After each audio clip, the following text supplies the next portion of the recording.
Welcome to the bottom of the rabbit hole. Salute to all the yellow-pilled subscribers tuning in. You are always appreciated. In this video, we are going to discuss the Animatrix episode program. Spoilers are absolutely going to be required. And if this is your first time down here, or you simply want to know everything about the Matrix universe, be sure to like, subscribe, and hit the notification bell so you do not miss out on any future content.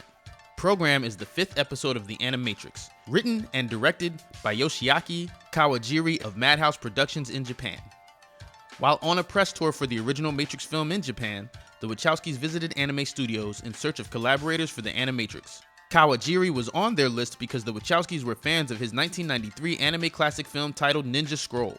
Kawajiri agreed to work on the Animatrix if he could submit his own stories, and wrote the scripts for both Program and World Record in just 3 days. With World Record, Kawajiri handed the script over to give his protege an opportunity for a directorial debut.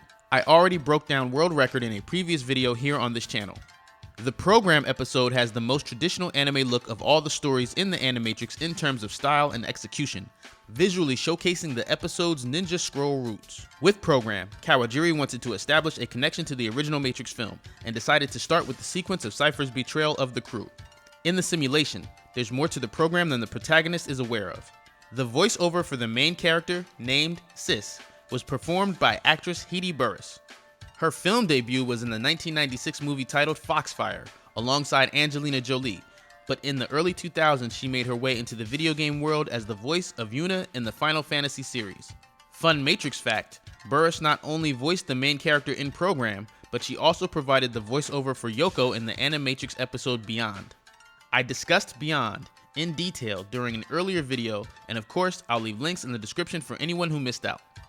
In this story, we follow Sis, who is engaged in her favorite simulation, a battle program set in medieval Japan. After victoriously defeating an enemy cavalry, a single samurai appears. She invites him to spar and he accepts the challenge. The samurai's name is Duo, and his voiceover is performed by actor Phil LaMarr, probably most recognized for his role in the Tarantino classic Pulp Fiction and his many impersonations on the comedy show Mad TV. However, Lamar's voiceover resume for animated characters is extremely long, diverse, and very impressive. In the Program episode, Duo and Sis duel as allies in the training construct. Competitively testing each other's fighting abilities while riding horses, Duo easily disarms Sis, knocking her off her horse. He asks, "Where's her concentration?" and then says, "Maybe you regret taking the red pill," to which she replies, "Maybe." They continue to ride together across the vast country of the changing construct. Duo says that it's ironic that one could be more at peace in the virtual world. They jump off their horses, go right back to sparring until she cuts off Duo's face mask, putting herself in position to deliver a fatal blow. At this point, Duo says that he has something he wants to talk about.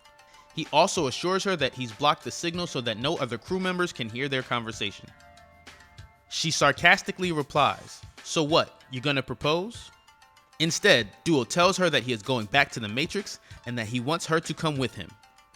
Duo says it's done, and it's all been settled with them, which implies that Duo has already made a deal with the machines, similar to that of Cypher's agreement with Agent Smith in the original Matrix film. Duo also says it's just a matter of time before Zion is wiped out. They continue to battle through the construct while arguing over his invitation. She says that they can't go back because they know the truth. And Duo replies, "We can forget all of this.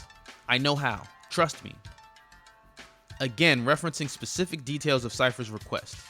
They continue fighting as the samurai chases her across the changing environment of the construct, leaping across Japanese rooftops. Duo tells her that there's no time. They're on their way. She finally begins to believe that Duo has already betrayed the crew. The combat becomes much more intense as the stakes are high. She's realized it is suddenly a fight to the death. Duo breaks her sword, leaving her unarmed, and Sis requests an operator give her an exit. Duo reminds her that he's blocked the signal. Duo offers her one last chance to go with him, and she replies that she won't look away from the truth. In a flying leap, Duo attempts an overhead strike with his sword. Sis concentrates and enters a sort of bullet time, stopping the sword with her bare hands, breaking it, snapping the front end, and then using the broken blade as a weapon to deliver a fatal counter strike. Duo says, "I love you," just before he dies. Suddenly she wakes up from the program. Crew member Kaiser, played by Joe DiMaggio, tells her to relax. Kaiser says that Duo was just part of the training program, an elaborate test simulation created to test judgment, concentration, and technique. Kaiser tells her that she got high scores on everything. Clearly upset by the deception, she punches Kaiser in the face and exits the scene on an elevator. The fact that the ship is large enough to require an elevator could be a clue that this is the hovercraft Icarus. The Icarus is second in size only to the Hammer, and only the captain of the Icarus is present at the crisis meeting. We also know that there is a female crew member on the Icarus whose mother requested Neo protect her daughter when he returned to Zion. As you can see, there is an unnamed female crew member here who could be the woman's daughter, and I go into more details about the different members of each crew in the Matrix Hovercrafts video featuring Captain Soren. The program episode explores a facet of the Matrix that even if you know it's a simulation, the construct can still be very dangerous. You can still be tricked, or you can even want to believe in a false reality. Like Cypher choosing the simulation even though he knows it's not real. I go into more details about Cypher's choice in the Cypher Explained video featuring Joe Pantoliano. The combination of referencing details of Cypher's deal and that Zion will be wiped out could also suggest that this story takes place after the first Matrix film.